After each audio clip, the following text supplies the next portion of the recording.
తెలుసు కదా, వాళ్ళందరినీ అటాక్ చేస్తున్నారు, బాగా చేస్తున్నారు అన్నారు. వాళ్ళ మీద పడేసి బాంబులు మిసైల్స్ ఎగురు వచ్చి ప్రైమ్ మినిస్టర్ చంపేస్తే మాట్లాడట్లేదు. నిన్న దోహాలో హమాస్ లీడర్స్ అందరినీ చంపేశారు. ఇజ్రాయెల్ మాట్లాడట్లేదు. చైనాతో సంబంధం ఏంటంటే, నువ్వు పదవిలోకి వస్తే వాడుకుంటాం, నీకు అప్పిస్తాం, నీకు పర్సనల్గా డబ్బిస్తాం అంతే. సో ఎవరు చెయ్యలేదు అక్కడ. మరి ఇప్పుడు అటువంటి చైనాతో మనం మిత్రపక్షంగా వెళ్ళబోతూ ఉన్నాము. దీనివల్ల భారత్ మీద ఏమైనా ఎఫెక్ట్ పడే అవకాశం ఉంటుందా సార్?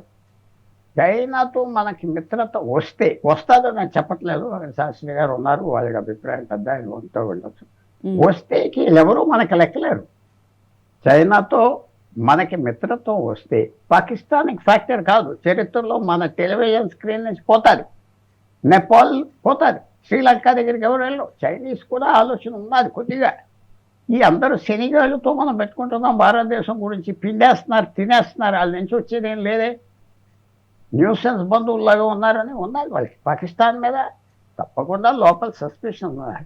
వాళ్ళు అమెరికాకి దగ్గర అవుతున్నారు. అమెరికా మనల్ని ఎగ్జిస్టెన్షియల్ థ్రెట్, మనం ఉండకూడదు అంటున్నారు. America, Europe తగ్గించేయాలంటున్నారు.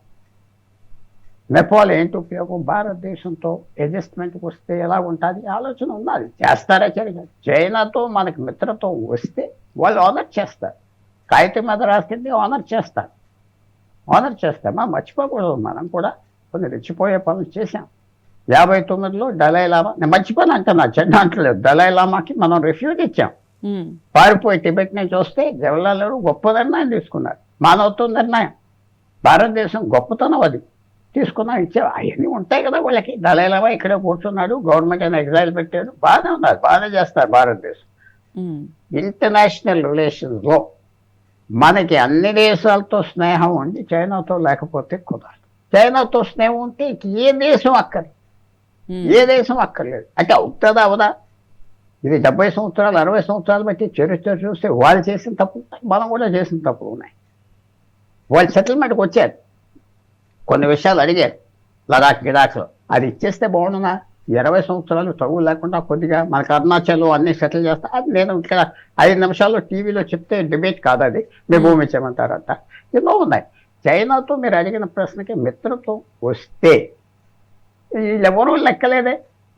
నేపాల్ లెక్కలేదు, పాకిస్తాన్ టెలివిజన్ స్క్రీన్ మర్చిపోతాయి. ఈవేళ పాకిస్తాన్ నిలబెట్టి మన మీద పోరాడిచ్చి ఒక కిరాయి రౌడీ గ్యాంగ్ లాగా చైనా చేస్తుంది.